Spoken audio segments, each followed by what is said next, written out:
இயேசு கிறிஸ்துவில் பிரியமான உறவுகளே, இன்றைய நாளிலே நாம் சிந்திக்க இருக்கக்கூடிய தலைப்பு அனுமதிக்க வேண்டாம் என்ற ஒரு தலைப்பிலே நாம் சிந்திக்க இருக்கிறோம்.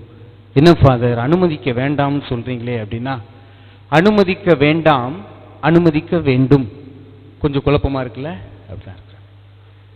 நாம் நம்முடைய இல்லம் கட்டுகிறோம் என்றால் அந்த காலத்தில் வெளியில திண்ணை என்ற ஒன்று இருக்கும், பார்த்திருப்போம். எதுக்கு? அமர்ந்து வர்றவங்க போறவங்க பேசுறது. இன்னைக்கு திண்ணையும் காணா, சொந்தக்காரங்களையும் காணா. ஏன்? வெளியில என்ன எடுத்துட்டோம்? காம்பவுண்ட் சுவர் எடுத்துட்டோம். அப்ப வெளியில இருந்து வர்றவங்க உள்ள வரணும் அப்படின்னா வெளியில நம்ம ஒரு பட்டன் வச்சிருப்போமே, எதுக்கு? அப்ப அந்த பட்டனை அமுக்கணும்னு நமக்கு என்ன வரும்? ஒளி வரும். அப்ப யாரோ வெளியில நிக்கிறாங்க. அப்ப நம்ம வீட்டில இருந்து இறங்கி வெளியில போவோம். அப்ப அவர் அறிமுகமானவர், தெரிந்தவர் என்றால் நம்ம கதவை திறந்து விடுவோம், வாங்க அமர்ந்து பேசலாம் சொல்லுவோம். இப்ப தெரியல, யாருன்னே தெரியல, இல்ல ஏதோ ஒரு பொருள் நமக்கு தேவையில்லாத பொருளை வித்துட்டு வராங்க அப்படின்னா நம்ம என்ன சொல்லுவோம்? இல்ல எங்களுக்கு வேணாம், நீங்க போயிட்டு வாங்க. இவ்வளவுதான் வாழ்க்கை. இதைத்தான் நம்ம சாகுற வரைக்கும் கண்டுபிடிச்சுக்கிட்டு இருக்கிறோம். எதை வேணும்னு சொல்றோம், எதை வேணாம்னு சொல்லணும் நமக்கு தெரியும். ஆனால் எதை வேண்டாம் என்று சொல்லுகிறோமோ அதை வேண்டும் என்று சொல்லுகிறோம். எதை வேணும் என்று பெற விரும்புகிறோமோ அதை வேண்டாம் என தூக்கி எறிந்து விடுகிறோம். அவ்வளவுதான் வாழ்க்கை. இந்த நுணுக்கத்தை நீங்கள் புரிந்து கொண்டீர்கள் என்றால் ஆண்டவர் இயேசுவை நீங்கள் அறிந்து விட்டீர்கள் என்பது பொருள். இல்லை என்றால் நீங்கள் அறிய முடியாது. கடந்த வியாழக்கிழமையிலே வாசிக்கப்பட்ட வாசகம் மிகவும் முக்கியமான ஒரு வாசகம். சுமை சுமர்ந்து சோர்ந்திருப்போரே, சுமை வேண்டும், சுமை வேண்டாம். இதுதான் என்னுடைய இந்த வார தலைப்புகள் எல்லாமே பார்த்தோம்னா வேண்டும் வேண்டாம் அப்படிங்கிறது. இன்னைக்கு எனக்கு சுகமான சுமை வேண்டும் அப்படின்னா என்ன? இப்ப நான் உடை உடுத்தி இருக்கிறேன், எனக்கு அது சுமையா? 10 மாதம் தன்னுடைய குழந்தையை அவர் தாங்குகிறார், அப்ப அது சுமையா? ஏன்? இப்ப அதே இது ஒரு 10 செங்கலை நான் வயிற்று பூரா கட்டிக்கிட்டு நடந்தேன் அப்படின்னா, அப்ப சுமை தேவை, ஆனால் சுமை தேவை இல்லை. நான் எதை சுமையாக பார்க்கிறேன் என்பதை தெரிந்து கொள்ள வேண்டும். ஆண்டவர் இயேசு கிறிஸ்து ஏற்கனவே சிலுவையாகி அந்த 150 எடையுள்ள அந்த மரத்தை தூக்கி கொண்டிருக்கிறார். பக்கத்துல கல்வர்கள் தூக்குனது கூட 50 கிலோ தான். நல்லவர் தூக்குனது 150 கிலோ. அதையும் சிந்திச்சு பார்க்கணும். நம்ம களவாணி பயலுக தூக்குனது வெறும் 50 கிலோ. ஒரு நல்ல மனிதர், மக்களுக்காக தன்னுடைய வார்த்தையும் வாழ்க்கையும் இழந்த அந்த மனிதர் விண்ணகத்தில் இருந்து மட்டும் விடாமல் மண்ணகத்திற்கு வந்து வாழ்வு கொடுக்க வந்தவர் 150 எடையுள்ள அந்த மரத்தை தூக்குகிறார். கல்வர்கள் தூக்கியது ஏதோ சிலுவையினுடைய இந்த பாகத்தை தான். ஆனால் இயேசு கிறிஸ்து ஒருவர் மட்டும்தான் முழு சிலுவையும் சுமந்து சென்றார். அதனால்தான் அவர் சொல்லுவார், சுமை சுமர்ந்து இருக்கிறீங்களா, என்கிட்ட வந்து இறக்கிட்டு போங்க, என் நுகத்தை ஏற்றுக்கொள்ளுங்கள், அது உங்களுக்கு சுமையாக இருக்காது. அவருடைய நுகம் எது தெரியுமா?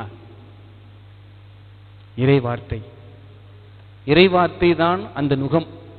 இதை நாம் துன்பத்தில் இருக்கும் போதும் வாசித்தாலும் அது இன்பத்தை கொடுக்கும்.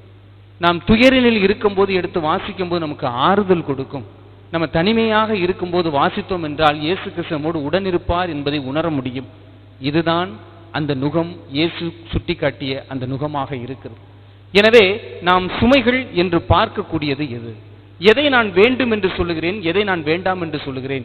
எனக்கு தீங்கு வரும் தெரிஞ்சே நான் வேணும் சொல்றேன் அப்படின்னா நான் எப்படிப்பட்ட மனிதனாக இருக்கிறேன்? எனக்கு நெருப்பு அது சுடும் என தெரிந்த பிறகும் நான் அதை போய் பிடிச்சு பார்க்கிறேன் அப்படின்னு பிடிச்சோம்னா எப்படி இருக்கும்? இப்ப ரொம்ப பேர் பார்த்தீங்கன்னா தற்கொலை செய்து கொள்வதற்காக மண்ணெண்ணெய் ஊற்றி கொள்வாங்க, தண்ணியை பற்ற வச்சு கொள்வாங்க. சாகணும்னு முடிவு எடுத்துட்டார்ல, சாகணும்னு முடிவு எடுத்துட்டார். அப்புறம் எதுக்கு பத்த வச்சதுக்கு பிறகு காப்பாத்துங்க காப்பாத்துங்கன்னு கத்துறாரு? அதுதான் நம்முடைய வாழ்க்கையினுடைய நுணுக்கத்தை கற்றுக்கொள்ளக்கூடியது. வாழ்க்கையினுடைய நுணுக்கம் என்னவென்றால், நாம் நம்மை மாய்த்துக் கொள்ளும் போதுதான் அது தெரியும் நம்முடைய வாழ்க்கை எவ்வளவு அற்புதமானது, இதை அற்பத்தனமாக வாழ்ந்து விட்டோமே என்று புரியும். சிறிது நேரம் நாம் தனிமையிலே அமர்ந்திருக்கும் போதுதான் என்னுடைய வாழ்க்கையினுடைய நற்செயல்கள் என்ன, துர்ச்செயல்கள் என்ன என்பதை நாம் அறிய முடியும். அப்படி அறிய முடியக்கூடிய அந்த சூழ்நிலையில் தான் நான் இயேசுவை எந்த அளவிற்கு ஏற்றுக்கொண்டிருக்கிறேன் என்பது எனக்கு புரியும். துன்பம் எல்லாருக்கும் சொந்தம்தான். துன்பத்தை நீங்கள் என்னாலும் விட்டு பிரியவே முடியாது. துன்பம் எப்போதும் இருக்கக்கூடிய ஒன்றுதான். அதை நான் எப்படி எதிர்கொள்ள வேண்டும் என்றால், இயேசுவாகிய அந்த நுகத்தை நான் அணிந்து கொள்ளும் போது அதை நான் ஏற்றுக்கொள்ள முடியும். இன்னைக்கு பரிசேயர் இயேசுவை பார்த்து சாகடிக்க வேண்டும் என்று மறைமுகமாக திட்டம் தீட்டுகிறார்கள். பரிசேயர்கள் என்றால் யார்? நல்லவர்கள். பரிசேயர்கள் புறம் பேச மாட்டார்கள். பரிசேயர்கள் முகத்துக்கு முகமாக பேசிவிடுவார்கள். பரிசேயர்கள் ஆண்டவருடைய அந்த வானதூதர்கள், இறப்பு, உயிர்ப்பு ஆகியவற்றை நம்பக்கூடிய மனிதர்கள். சதுசேயர்களை விட பரிசேயர்கள் நல்ல மனிதர்கள். ஆனால் ஏன் இயேசுவை இவ்வாறு திட்டமிடுகிறார்கள் என்றால், அதற்கு காரணம், அவர் உணவருந்தும் போது கையை கழுவ மாட்டார். அவங்க உணவருந்தும் போது பாவிகளோடும் வரிதண்டுகளோடும் அமர மாட்டாங்க. அவர்கள் சட்டத்தை ரொம்ப நுணுக்கமாக பின்பற்றக்கூடிய மனிதர்கள் தான் பரிசேயர்கள். ஆனால் எளிய மக்கள், ஏழை மக்கள், அவர்கள் அந்த சட்டத்தை நுணுக்கமாக பின்பற்றும் விதமாக இவன் இயேசு என்று சொல்லுகிறார், இவர் கடவுளின் மகன் என்று சொல்லுகிறார், இவர் ஏன் சட்டத்தை கடைபிடிக்க மாட்டேங்கிறார்? இதுதான் அவர்களுக்கு ஏற்படுத்த பெரிய ஒரு பின்னடைவாக இருக்கிறது. அப்ப ஒன்று இயேசுவை நம் பக்கம் இழுக்க வேண்டும், இவர் பக்கம் நம்ம போக முடியாது.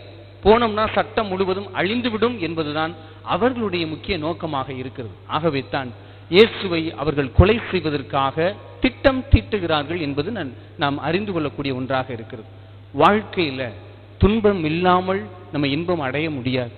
ஒரு பாறைக்கு இருக்கக்கூடிய மதிப்பும், அதே பாறை சிற்பமான பிறகு அதற்கு இருக்கக்கூடிய மதிப்பும் மிகவும் உயர்ந்தது அப்படின்னு பார்க்கிறோம். கழுதையை பார்த்தா, பொன்மொழி இருக்குல்ல, கழுதையை பார்த்தா என்ன வரும்? யோகம் வரும். அப்ப எல்லாரும் வீட்டுக்கு போய் என்ன பண்ணிடணும்? ஒரு கழுதையை வாங்கி வீட்டில் வச்சு வளர்க்கணும். ஏன் சாமி ஏற்கனவே வளர்த்துக்கிட்டு தான் இருக்கிறோம் அப்படின்னு சொல்லாதீங்க. கழுதையை வாங்கி வளர்க்கணும். பூனையை பார்த்தோம், எங்கிட்டாவது போகும்போது பூனையை பார்த்தா என்ன வரும்? ஏதாவது கெட்டது நடக்கும். பூனைக்கு பசி, எலி ஓடுது, அதை விரட்டிக்கிட்டு போகுது. ஆனா நம்ம என்ன நினைச்சுக்கிறோம்? பூனை குறுக்கால போயிடுச்சு, நமக்கு நேரம் சரியில்லை அப்படின்னு சொல்றோம். கழுதையை வளர்த்தா யோகம்னு சொல்றோம். ஆனா காலம் முழுவதும் கழுதை சுமையத்தான் சுமக்குதே தவிர, அழுக்கு துணியைத்தான் சுமக்குதே தவிர, மண்மூட்டையை தான் சுமக்குதே தவிர, அந்த கழுதைக்கு இன்னும் ஒரு யோகம் வரலையே. அப்ப நான் எதை நம்புகிறேன், எதை நான் அனுமதிக்கிறேன்? என்னை பார் யோகம் வரும்னு கழுதை சொல்லுது, ஆனா எனக்கு யோகம் வராதுரா அப்படின்னு கழுதை சொல்லுது. அது நமக்கு தெரிய மாட்டேங்குது. அப்ப இந்த வாழ்க்கையுடைய நுணுக்கம் என்ன? என்னுடைய வாழ்க்கையில் நான் எதை அனுமதிக்கிறேன்? நான் நல்லவன் தான், எனக்கு ஏன் துன்பங்கள் வருகிறது என்றால், அதை நாம் நம்முடைய விலை மதிப்பை உயர்த்துகிறது என்பது பொருள். என்னுடைய மதிப்பை அது உயர்த்தி காட்டுகிறது என்பது பொருள். இல்லை என்றால் நம்மை அது மட்டமாக பஸ்பமாக மாற்றுகிறது என்பதுதான் அதனுடைய உச்சமாக இருக்கிறது. எனவே அன்பிற்கினிய உறவுகளே, வாழ்க்கை என்பது ஒரு முறைதான். அதை உருப்படியா நமக்கான வாழ்க்கையை வாழ்ந்துட்டு போறதுதான் அதற்கான அர்த்தம். சாகும்போது, குழியில இறக்கும் போது ஆண்டவருக்கும் நமக்கும் பேச்சுவார்த்தை நடக்கும். அப்பொழுது நாம் சொல்ல வேண்டும், ஆண்டவரே, இந்த வாழ்க்கையை கொடுத்தீர், அதற்காக நன்றி செலுத்துகிறேன். என்னை இப்போது உம்மிடம் என்னை அழைத்துக் கொள்ளும்.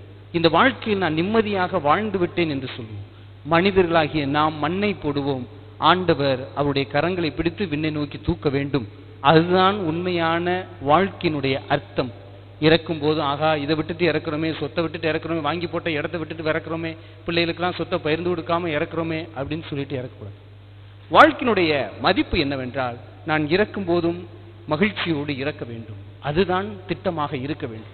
ஆண்டவர் இயேசு கிறிஸ்து வாழ்க்கையை பாருங்கள். திருவள்ளுவர் திருக்குறளை 350வது குறளில் அழகாக சொல்லுவார். இயேசுவை எப்படி புரிந்து கொள்ள வேண்டும் என்பதை அன்னை மரியாளிடமிருந்து கற்றுக்கொள்ள வேண்டும். பற்றுக பற்றற்றான் பற்றினை, அப்பற்றை பற்றுக பற்று விடற்கு அப்படின்னு சொல்லுவார். அதனுடைய பொருள் என்னவென்றால், பற்றுகளே இல்லாத இறைவனை பற்றிக்கொள். இன்னைக்கு நம்ம அல்ப கார் வாங்கினோம்னா இது யாம்ட்டு காருன்னு சொல்லிக்கிட்டு இருக்கிறோம். ஆனா சொல்லுவார் ஆண்டவர், இது யாம்ட்டு சூரியன் சொல்லிக்கிட்டு இருப்பாரா? இது யாம்ட்டு வானம் சொல்லிக்கிட்டு இருப்பாரா? இல்ல இது யாம்ட்டு நிலவுன்னு சொல்லிக்கிட்டு இருப்பாரா? இது யாமண்ணுன்னு சொல்லிக்கிட்டு இருந்தாருன்னா நம்மெல்லாம் என்னத்திற்கு சொந்தக்காரர்கள் என்பதை நாம் சிந்தித்து பார்க்க வேண்டும். ஆண்டவர் மண்ணை கொடுக்கவில்லை என்றால் அதில் வாகனங்கள் பயணம் செய்ய முடியாது. இல்ல பாரு, நாங்க ஏரோப்ளேன் வாங்கலாம்னு இருக்கோம், மண்ணிலே இறங்காம பயணம் பண்ண முடியும்? எப்படியும் தரை இறங்கிதானே ஆக வேண்டும் என்பதை நாம் சிந்தித்து பார்க்க வேண்டும். எனவே இறைவனை நாம் அறிந்து கொள்வதிலும் அவரை புரிந்து கொள்வதிலும் தெளிவாக இருக்க வேண்டும். நீங்களும் சரி, நானும் சரி, எங்க வாழ்க்கையும் சரி, உங்க வாழ்க்கையும் சரி, போட்டிகள் இருக்கும், பொறாமைகள் இருக்கும், உதாசீனங்கள் இருக்கும். பிடிச்சி எங்க வேணாலும் தள்ளுவாங்க, இலக்காரம் பண்ணுவாங்க, ஏமாத்துவாங்க, காரி துப்புவாங்க, முன்னாடி போக விட்டுட்டு பின்னாடி 100 பேசுவாங்க, இருக்கும்போதே 1000 பேசி உங்களை ஏளனப்படுத்துவாங்க. அதெல்லாம் வாழ்க்கையில இருக்கணும். இருந்தா தான் நீங்க உயிரோட இருக்கிறீங்கன்னு அர்த்தம். இல்லைன்னா நீங்க செத்து போயிட்டீங்கன்னு அர்த்தம். அப்ப நம்மை ஒருவர் ஏளனப்படுத்துகிறார் என்றால் ஏதோ ஒரு வகையில் நாம் வளர்கிறோம், இருக்கிறோம், உயிரோடு இருக்கிறோம் என்பது அது பொருளாப்படுகிறது. இல்லை, என்னை பற்றி யாரும் எதுவும் பேசக்கூடாது, நான் இப்படியேத்தான் இருப்பேன் என்றால் நாம் இறந்த ஒரு பிணத்திற்கு சமம் என சொல்லப்படக்கூடிய அந்த சுகமாக இருக்கிறது. எனவே நாம் சுமைகளை சுமக்க தயாராக இருக்கிறோம். எந்த சுமை என்பதுதான், என்னை உயர்த்துகிற சுமை வேறு, என்னை தாழ்த்துகிற சுமை வேறு. என்னை தாழ்த்தக்கூடிய சுமை எனக்கு எதற்கு, என்னை உயர்த்தக்கூடிய சுமைதான் எனக்கு முக்கியம் என்று நாம் எடுத்துக்கொண்டோம் என்றால் நம்மை அது உயர்த்தும். இல்லை என்றால் தாழ்த்தி கொண்டேதான் போகும். கோயிலுக்கு எல்லாரும் வர்றோம்ல, வீட்டில் சண்டை இல்லைன்னு நினைக்கிறீங்களா? சோகம் இல்லைன்னு நினைக்கிறீங்களா? தேவை இல்லைன்னு நினைக்கிறீங்களா? எல்லாமே தேவைதான். எல்லா குடும்பத்திலையும் சண்டை தான். ஆனால் அந்த சண்டையை எப்படி ஆண்டவர் மாற்ற வேண்டும் என்று விரும்பக்கூடியதில் தான் இருக்கிறது. ஒவ்வொரு குடும்பத்திலும் சண்டை இருக்கும். ஒவ்வொரு குடும்பத்திலும், அதாவது வீட்டுக்கு வீடு வாசப்படி இருக்கத்தான் செய்யும். ஒவ்வொரு மனசிற்குள்ளும் சண்டைகள் இருக்கத்தான் செய்யும்.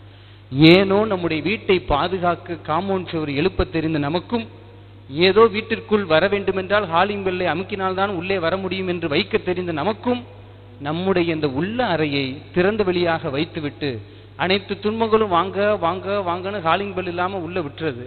அப்புறம் கடைசியில யார சொல்லிடுறது? அலங்காரத்தாயே, நான் அலைக்கழிக்கப்படுகிறேன், என்னை கொஞ்சம் பாரு தாயே, எனக்கு சுகத்தை தாரும் தாயேன்னா இது எப்படி இருக்கிறது என்றால், தான் தலையிலேயே மண்ணை கொட்டி விட்டு சீப்பு கொடுங்க சீப்பு கொடுங்கன்னு கேட்கறதுக்கு சமமாக மாறிவிடும்.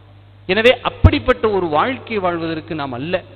என்று நிறுத்துங்கள் அனைத்தையும், அப்புறம் உள் செலுத்துங்கள். இந்த செய்தி எனக்கு தேவையா? இது எனக்கு தேவையா? இது என் பிள்ளைகளுக்கு நல்லது கொடுக்குமா? இது என் மனைவிக்கு, இது என் கணவருக்கு உகந்ததா என்று நாம் சிந்தித்த பிறகு, தேவையா என்று அறிந்த பிறகு உள்ளே விட்டோம் என்றால் அது பக்குவப்படுத்தும், குடும்பத்தை பண்படுத்தும். இல்லை என்றால் அது நம்மை சீர்குலைத்து விடும் என்பதில் ஆழமாக சிந்தித்து பார்க்க வேண்டும். இரண்டாவது, நீங்கள் பேசும் போதும் சரி, இன்னொருவரோடு பேசும் போதும் சரி, என்ன பேசுகிறீர்கள் என்பது ரொம்ப முக்கியம். அதனால்தான் புனித அகஸ்தினாரை பார்த்தீர்கள் என்றால், ஒரு மனிதரிடம் 3 நிமிடத்திற்கு மேலாக பேச மாட்டார். அதைத்தான் நானும் பின்பற்ற வேண்டும் என்று நினைப்பேன். ஏனென்று காரணம் கேட்டால், 3 நிமிஷத்துக்கு மேல பேசினீன்னா அவன் இன்னொருத்தன் உள்ள நுழைஞ்சிருவான் அப்படின்பார். அதாவது பேசக்கூடிய மனிதர்கள் தன்னுடைய பலவீனத்தை பற்றியோ, தன்னுடைய இழப்பீடுகளை பற்றியோ, தன் குடும்பத்தில் நடக்கக்கூடியதை பற்றியோ 3 நிமிஷத்துக்கு மேல பேச மாட்டாங்க. பக்கத்து வீடு அப்படி ஃபாதர், அவன் அப்படி ஃபாதர், அந்த அன்பியும் அப்படி ஃபாதர், இந்த அன்பியும் அப்படி ஃபாதர், எல்லாம் அப்படி ஃபாதர், உங்க பாக்கெட்ல எவ்வளவுனே இருக்கு தெரியாது ஃபாதர். புரிஞ்சுச்சு. இதான் இன்னைக்கு நடக்கக்கூடியது. எல்லாமே இதான். தன் இடத்தில் என்ன இருக்கிறது என்பது அவர்களுக்கு சொல்ல தெரியாது, என்ன இருக்கிறது என்று ஒன்றும் தெரியாது. ஆனால் பிறரிடம் என்ன இருக்கிறது, அது என்ன இருக்கிறது என்பதை அவர்கள் அழகாக சொல்லிக் கொண்டே இருப்பார்கள். எனவே நாம் மற்றவர்களை பற்றி அறிந்து கொள்ளக்கூடிய அந்த காட்டக்கூடிய ஆர்வத்தை கொஞ்சம் என்னை கொஞ்சம் நம்மை ஆழப்படுத்தி பார்க்கும்போதுதான் நம்மிடம் இருக்கக்கூடியது மிகப்பெரிய ஆறே இருக்கடா உள்ள அப்படின்னு சொல்லி சுத்தப்படுத்த முடியும்.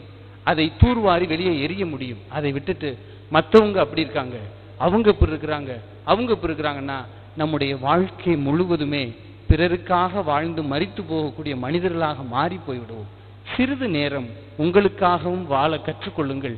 உங்கள் பிள்ளைகளை தள்ளி கொஞ்ச நேரம் வைங்க. ஒரு கணவன் மனைவியாக அமர்ந்து பேசுங்கள். பிறகு பிள்ளைகளை அமர்த்தி பெற்றோர்களாக பேச கற்றுக்கொள்ளுங்கள்.